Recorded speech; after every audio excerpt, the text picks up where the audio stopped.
Liu Kang, courtesy name Yuji, was a military general of the state of Eastern Wu in the Three Kingdoms period. He was the second son of Lu Xun, who oversaw and managed civil and military affairs in Wu throughout the reign of Wu's founding emperor Sun Quan, and served briefly as chancellor for a year before his death. Liu Kang inherited the mantle of his father but was less involved in politics, as he served mainly in the Wu military. He rose to prominence during the reign of the fourth and last Wu emperor, Sun Hao. In 272, he successfully suppressed a rebellion by Bu Chan and fended off invading forces from Wu's rival, the Jin dynasty. After the battle, he actively pursued a policy of détente with the Jin general Yang Hu at the Wu-Jin border. At the same time, he constantly submitted memorials to Sun Hao, urging the tyrannical emperor to change his ways and govern with benevolence. But his advice fell on deaf ears. Liu Kang died in 274. In 280, about 6 years after his death, Jin launched a campaign against Wu and conquered Wu within a year. 2 of Liu Kang's sons were killed in action in the defense of Wu. During Sun Quan's reign, he was 20 years old when his father died. He was commissioned as a colonel who establishes martial might, and put in charge of 5,000 troops who used to be under his father's command. He escorted his father's funeral procession from Wuchang to his ancestral home in Wu Commandery for burial, after which he traveled to the capital Qianni to pay his respects to Sun Quan. In Qianni, Sun Quan took out a list written by Yang Zhu which showed 20 offenses allegedly committed by Lu Xun, and he questioned Liu Kang about them. Sun Quan did not allow Liu Kang to meet anyone and had a panel of his officials present when he interrogated Liu Kang. Liu Kang cooperated and responded truthfully. Sun Quan's anger towards Lu Xun gradually subsided. In 246, Liu Kang was promoted to general of the household, and was ordered to switch posts with Zhuge Ke. He would leave Wuchang and move to Chaisang, while Zhuge Ke would do vice versa. Before Liu Kang left, he had the city walls repaired and his residence renovated while leaving his fruit orchard intact. When Zhuge Ke arrived in Chaisang, he was surprised to see that Liu Kang had left behind a well-maintained residence for him. He also felt ashamed because his garrison at Chaisang was in poor condition when he departed. In 251, Liu Kang fell sick, so he went to Qianni to seek medical treatment. When his condition improved and he was preparing to leave, Sun Quan came to bid him farewell. With tears in his eyes, Sun Quan said to Liu Kang, "Previously, I believed slanderous rumors and failed to understand your father's well-meaning advice. I've let you down. I've burnt all the documents containing the allegations against your father so that nobody can ever see them." During the reigns of Sun Liang and Sun Xiu, Sun Quan died in 252 and was succeeded by his son Sun Liang as the emperor of Wu. After ascending the throne, Sun Liang promoted Liu Kang to general of vehement might. In 257, Zhuge Dan, a general from Wu's rival state Wei, started a rebellion in the Wei garrison at Shouchun and requested aid from Wu. Sun Liang appointed Liu Kang as the area commander of Chaisang and ordered him to lead troops to Shouchun to support Zhuge Dan.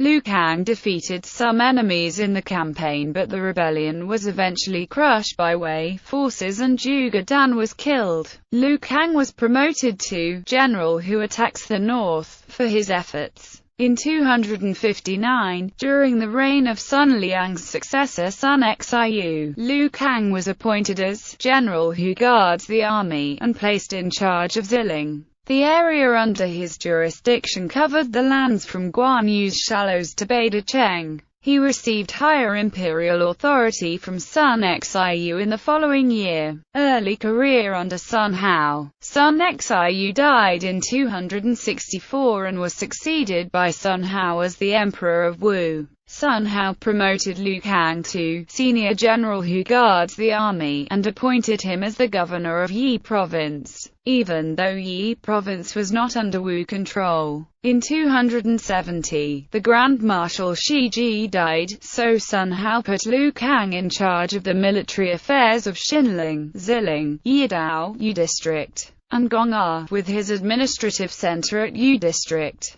proposing 17 policy changes. When Liu Kang heard that there were many flaws in the Wu government's policies, he became worried, so he wrote a memorial to Sun Hao. I heard that through promoting morality, the minority can become the majority, and through the conditioning of strengths, a dangerous situation can become a safe one. This was why Qin succeeded in unifying the other 6 states, and why Emperor Gao of Han managed to conquer Western Shu. We are now surrounded by enemies, and we face more complex situations as compared to that during the Warring States period and the Treaty of Hong Canal. Our state has no allies outside. Internally, it is not as strong as Western Shu was. Our policies are not effective and the people are not well governed. What I am suggesting is that we should not solely rely on our natural defenses, as these are final resorts and are not solutions that wise people would consider first. I often think of how the 7 warring states ended and how the Han dynasty collapsed. Regardless of whether I read about such things from books or experience danger myself, I am filled with worries and I cannot sleep well at night and have my meals in peace.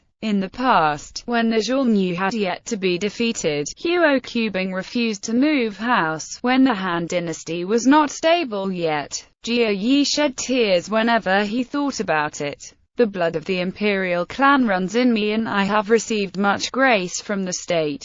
My personal fame and glory cannot be separated from those of the states, so I should serve the state faithfully until I die. I cannot relax, and I am always concerned about the state's well-being, to the point where I feel sorry for myself. To serve a ruler means to never deceive the ruler, even if I have to offend him. Being a subject of a state means to defend the state with my life. I humbly propose these 17 amendments to our policies as follows. The 17 policy changes proposed by Liu Kang were lost over the course of history. Speaking up against corruption in the Wu government, where the official He Ding was abusing his authority and eunuchs were interfering in state affairs, Liu Kang wrote a memorial to advise Sun Hao. I heard that in order to establish a state and inherit the work of one's predecessors, one should not employ persons of vile character. The canon of Yao cautioned against placing faith in those whose actions do not match their words.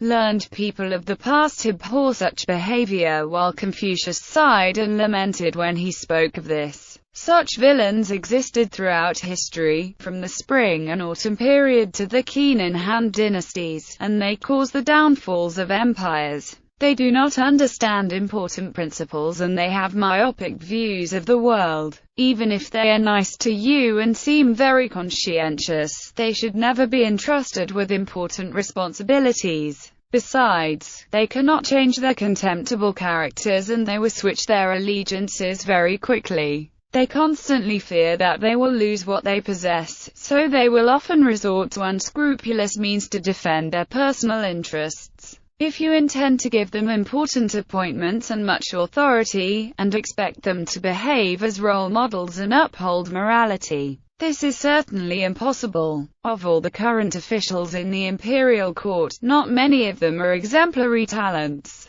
but some of them come from affluent backgrounds and have been well educated, while others of humble origins are hard-working and constantly striving for self-improvement, so their abilities should be tapped into. Incompetent officials should be dismissed, so that the government can be restructured and cleared of corruption. Battle of Ziling. Initial stages. In 272, Bu Chan, the commandant of Ziling, started a rebellion against Wu and sent a messenger to the Jin dynasty to express his wish to defect to Jin. When Liu Kang received news of the revolt, he immediately gave orders to his subordinates Zhao Yi, Wu Yan, Kai Gong and others to lead separate forces and head towards Ziling via shortcuts. He instructed his men to construct defensive structures all the way from Chixi to Gushi so as to form an encirclement around Bu Chan's position, while at the same time defending the area from attacks by Jin forces.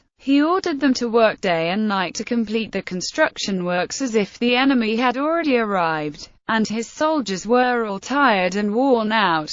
Liu Kang's subordinates said, "With our current strength, we can attack Bu Chan and destroy him before Jin forces arrive. Why are we exhausting ourselves by constructing defensive structures instead?" Liu Kang replied, "Ziling's fortifications are very stable and it has sufficient supplies. Besides, I was the one who oversaw the construction of Ziling's defenses. If we attack it now, I don't think we can conquer it easily. If Jin forces show up and we don't have adequate defensive structures, we'll be trapped in between Bu Chan and Jin and have nothing to protect ourselves from the enemy." The officers repeatedly urged Liu Kang to attack Ziling, but Liu refused. Eventually, Lei Tan, the administrator of Yidu, came to see Liu Kang and used kind words to persuade him to attack Ziling. In order to prove that he was right, Liu Kang relented and ordered an assault on Ziling. As he expected, they did not succeed in capturing the city, so his officers gave up their idea of attacking and complied with Liu Kang's orders to construct the defensive structures.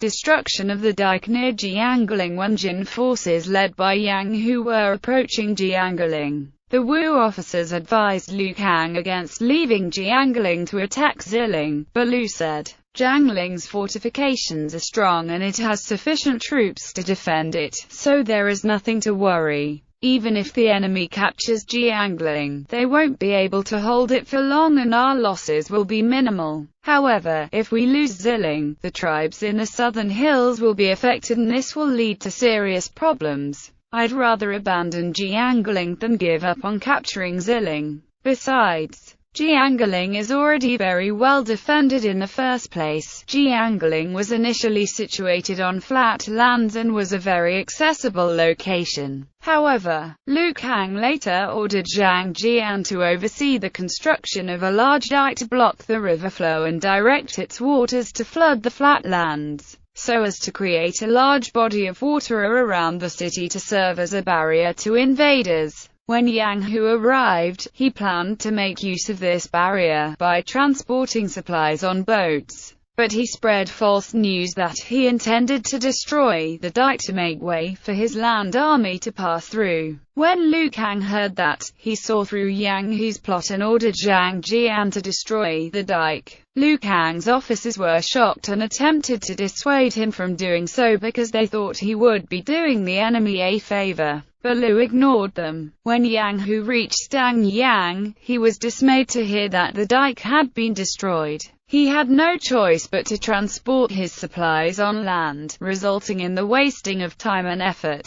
Final stages. Zhu Yin, the army inspector of the Jin garrison at Badong, led marine forces towards Jianping, while Yang Zhao, the inspector of Jing province, led troops towards Ziling. Liu Kang gave orders as such. Zhang Jian to reinforce Jiangling's defenses, Sun Zun, the commandant of Gong'er, to patrol the South River bank and resist Yang Hu, naval commander Lu Lu and general who guards the West Zhu want to defend against Zhu Yin. He personally led 3 armies to hold off Yang Zhao with the aid of the defensive structures they constructed earlier. However, Liu Kang's subordinates Zhu Qiao and Yuzan defected to Yang Zhao's side instead. Liu Kang said, "Yuzan has been serving under me for a long time and he is very aware of my situation. He knows that the tribal soldiers in my army may be unwilling to follow my orders. So he'll definitely suggest to the enemy to take advantage of this weakness." Hence, that night,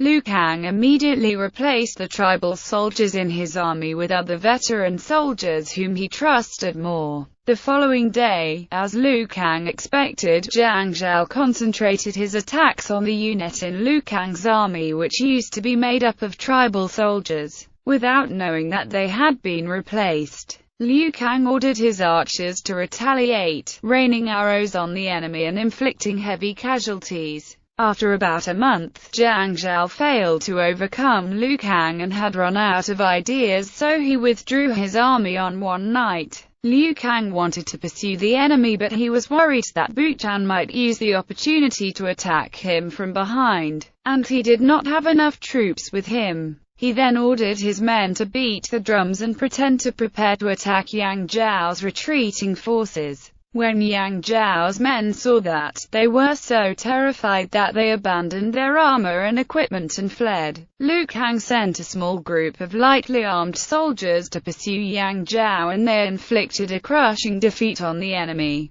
Yang Hu and the other Jin generals withdrew their armies after receiving news of Yang Zhao's defeat. Liu Kang then attacked and conquered Zila. Buchan, along with his family and high-ranking officers, were executed for treason, while the others, numbering over 10,000, were pardoned after Liu Kang made a request to the Wu court. Liu Kang then had Zila's fortifications repaired before returning east to Yu district. He remained humble after his victory in Zila and still behaved in the same manner as he did before. His humility earned him the respect and favor of his men.